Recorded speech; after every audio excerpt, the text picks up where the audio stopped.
السلام عليكم ورحمة الله وبركاته. الحمد لله رب العالمين والعاقبة للمتقين، والصلاة والسلام على أشرف الأنبياء والمرسلين نبينا محمد وعلى آله وصحبه أجمعين ومن تبعهم بإحسان إلى يوم الدين، أما بعد. فقال الله عز وجل: أعوذ بالله من الشيطان الرجيم. فتقبلها ربها بقبول حسن وأنبتها نباتا حسنا وكفلها زكريا كلما دخل عليها زكريا المحراب وجد عندها رزقا قال يا مريم أنى لك هذا قالت هو من عند الله إن الله يرزق من يشاء بغير حساب. سورہ آل عمران کی آیت نمبر 37 ابھی آپ کے سامنے تلاوت کی گئی ہے۔ اللہ تبارک و تعالیٰ فرماتا ہے فتقبلها ربها بقبول حسن، پس اسے اس کے رب نے اچھی طرح قبول فرمایا۔ وَأَنبَتَهَا نَبَاتًا حَسَنًا، اور اس کی بہترین پرورش کی۔ وَكَفَّلَهَا زَكَرِيَّا، اور زکریہ علیہ السلام نے ان کی کفالت کی، ریکھ دیکھ کی۔ کلما دخل علیہا زکریا المحراب، جب جب زکریہ علیہ السلام محراب کے پاس داخل ہوتے، وجد عندها رزقا، تو وہاں ان کے پاس روزی پاتے، کھانے پینے کی چیز دیکھتے۔ قال یا مریم، زکریہ علیہ السلام نے کہا اے مریم، انا لکی ھذا، بتاؤ یہ تمہارے پاس کہاں سے آیا ہے، کیسے آیا، کہاں سے آیا؟ قالت هو من عند اللہ، تو مریم نے جواب دی، مریم علیہ السلام نے کہا هو من عند اللہ، یہ اللہ رب العالمین کے پاس سے ہے۔ ان اللہ یرزق من یشاء بغیر حساب، بے شک اللہ تبارک و تعالیٰ جسے چاہتا ہے بے حساب روزی دیتا ہے، یعنی بہت زیادہ نوازتا ہے۔ اس سے پہلے کی آیت میں اس بات کی وضاحت کی گئی تھی کہ جب عمران کی بیوی یعنی مریم علیہ السلام کی والدہ حنہ بنت فاخوذہ حمل سے تھی، تو انہوں نے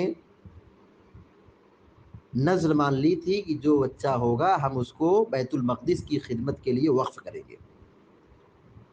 جب ولادت ہوئی تو بچہ نہیں پیدا ہوا، لڑکی پیدا ہوئی، تو ان کا نام مریم رکھا، اور جس نیت سے یا جو انہوں نے نیت کی تھی، نذر مانی تھی، اللہ رب العالمین نے اس کی تکمیل فرمائی۔ اللہ تعالیٰ فرماتا ہے فتقبلها ربها بقبول حسن، بس اسے اللہ نے اچھی طرح قبول کیا، یعنی انہیں مسجد اقصی تک پہنچایا۔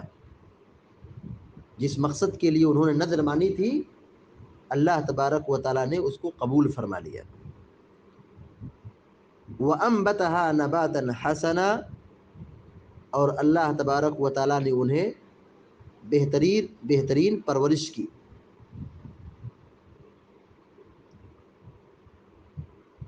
اس کی شکل کیا بنی؟ وَكَفَّلَهَا زَكَرِيَّا، زکریہ علیہ السلام نے ان کی تربیت کی، ان کی کفالت کی، ذمہ داری کو نبھایا، مریم علیہ السلام کی ریکھ دیکھ کی، خبر گیری کی۔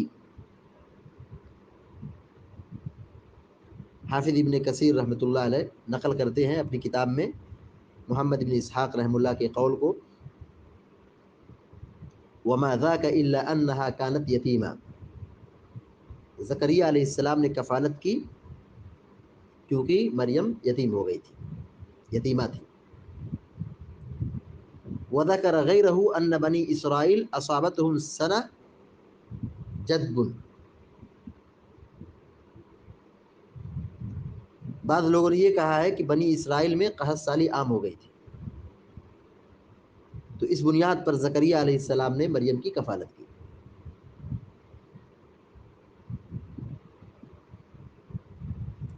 اور قرآن کریم میں اللہ رب العالمین نے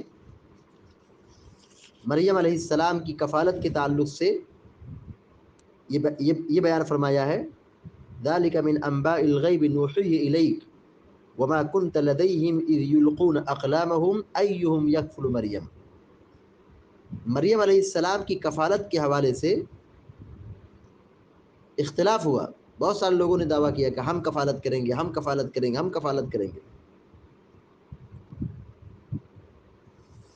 تو اس کے لیے اس زمانے میں قرآن دادی کی شکل اختیار کی گئی. قرآن دادی کیسی ہوئی؟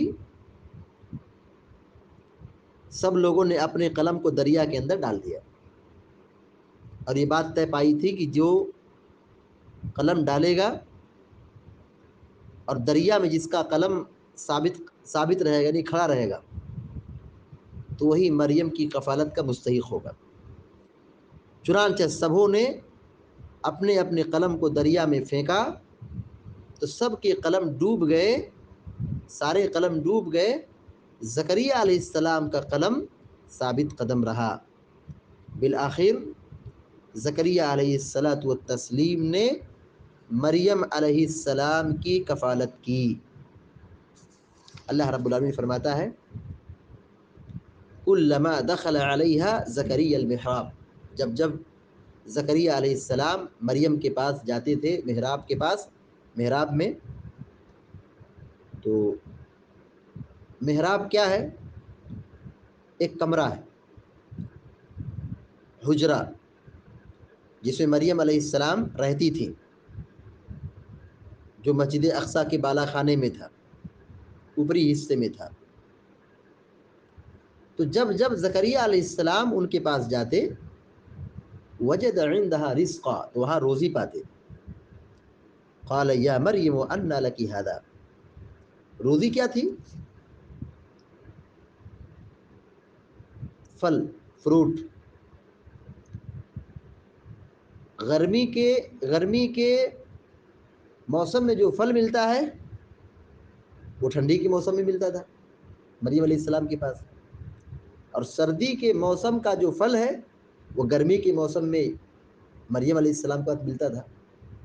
اسی لیے تعجب کے ساتھ سوال کیا انا لک ھذا، بتاؤ یہ کہاں سے ملا ہے، یہ کہاں سے آیا ہے؟ یعنی یہ پھل تو مارکیٹ میں نہیں ملتا ہے، بازار میں یہ پھل نہیں مل رہا ہے، تو تمہارے پاس کیسے آیا؟ تعجب کے ساتھ. یہ قرابت تھی. حافظ ابن کثیر رحمۃ اللہ علیہ کہتے ہیں وَفِيهِ دَلَالَةٌ عَلَىٰ كَرَامَاتِ الْأَوْلِيَاءِ. اس میں اولیاء کی کرامت ثابت ہوتی ہے کہ مریم علیہ السلام کے پاس روزی آتی تھی، کھانا آتا تھا، پھل آتا تھا بنا موسم کے، غیر موسمی پھل ان کے پاس آتے تھے. ٹھنڈی کا میوہ، ٹھنڈی کا پھل گرمی ملتا تھا، گرمی کا پھل ٹھنڈی ملتا تھا. ابھی جیسے ہمارے یہاں اس وقت ٹھنڈی کی شروعات ہو چکی ہے، آم نہیں ملے گا مارکیٹ میں کیونکہ آم کا سیزن نہیں ہے، یہ تو گرمی کا موسم ہے، گرمی کے موسم کا پھل ہے. تو اگر آج کے زمانے میں کسی کے پاس آم ہو، جبکہ آج اسٹور کا دور ہے، فریج کا دور ہے، بڑے بڑے گودان ہیں اور اس میں اشیاء کی ذخیرہ اندوزی ہوتی ہے، کھانے پینے چیز کو اسٹور کیا جاتا ہے، تو آدمی تعجب کرتا ہے. اور یہ واقعہ آج سے ہزاروں سال پہلے کا واقعہ ہے. تو مریم علیہ السلام کے بعد جب پھل دیکھا تو زکریا علیہ السلام نے سوال کیا کہ انا لک ھذا، یہ پھل تمہارے پاس کہاں سے آیا؟ قالت هو من عند اللہ، کہا یہ اللہ کے پاس سے آیا. اللہ تعالیٰ ہر چیز پر قادر ہے، اللہ تعالیٰ ہر چیز پر قادر. اللہ تعالیٰ اپنے مومن بندوں کی مدد کرتا ہے. خبیب بن عدی رضی اللہ تعالیٰ عنہ، خبیب رضی اللہ تعالیٰ عنہ مکہ میں قیدی تھے. ان کے پاس جنت کے انگور آتے تھے. مشرکین مکہ تعجب کرتے تھے. مشرکین نے ان کو قید کر لیا تھا، پکڑ لیا تھا، قیدی بنا لیا تھا. اللہ رب العالمین کی جانب سے ان کے پاس انگور کا پھل جنت سے آیا کرتا تھا. مریم علیہ السلام کے پاس بھی جنت سے اللہ رب العالمین کے پاس سے پھل آیا کرتا تھا. اللہ تعالیٰ جسے چاہتا ہے روزی دیتا ہے. ان اللہ یرزق من یشاء بغیر حساب. اللہ تعالیٰ جسے چاہتا ہے بلا حساب روزی دیتا ہے. تو رزق یہ اللہ کی تقسیم ہے، روزی یہ اللہ کی تقسیم ہے.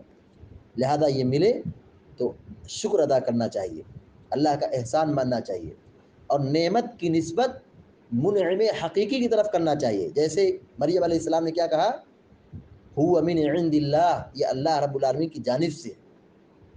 نعمت کی نسبت اللہ رب العالمین کی طرف کرنا چاہیے. یہ اللہ کا فضل ہے، یہ اللہ کی جانب سے ہے، اللہ کا کرم ہے، اللہ کا احسان ہے، اللہ کی طرف سے ہے.